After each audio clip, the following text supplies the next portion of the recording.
આધ્યાત્મિકતાની કસોટી. કોઈ પણ માણસને એટલા માટે મોટું માની શકાય નહીં કે તે વધારેમાં વધારે સાંસારિક પદાર્થોનો ઉપભોગ કરે છે.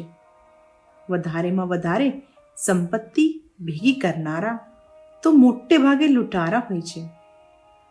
તેઓ સંસારને જેટલું આપે છે તેનાથી અનેક ગણું તો એની પાસેથી છીનવી લે છે. આપણે મનુષ્યની સેવા કરવાની શક્તિને જોઈને પણ એને મહાન કહી શકતા નથી. તે એમની મહાનતાની કસોટી બની શકે નહીં, કારણ કે એના દ્વારા પરખ કરતા તો અનેક પશુ પક્ષી પણ એની શ્રેણીમાં આવીને બેસી જશે.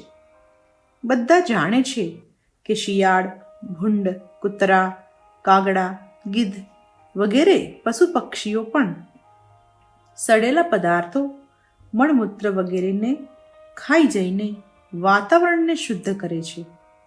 એ પણ સ્પષ્ટ છે કે ગંદા સડેલા પદાર્થોને વહેલામાં વહેલી તકે દૂર કરવાનો જે ઉત્સાહ આ પક્ષીઓમાં જોવા મળે છે તે મોટે ભાગે આપણા મનુષ્યમાં હોતો નથી. તેથી ન તો કર્મનું પરિણામ અને ન તો કામ કરવાના ઉત્સાહ માનવતાની કસોટી બની શકે છે. તેથી મનુષ્યની પરખ એના કાર્યના પરિણામથી નહીં, પરંતુ એ કાર્ય કરવાની પ્રેરણા આપનાર ભાવનાઓથી કરવી જોઈએ. મનુષ્યની ભાવનાઓ જેવી હોય એને માનવો જોઈએ. ભગવાન કૃષ્ણએ કહ્યું છે કે બધા મનુષ્યોની ભાવના, શ્રદ્ધા એમના અંતઃકરણને અનુરૂપ હોય છે.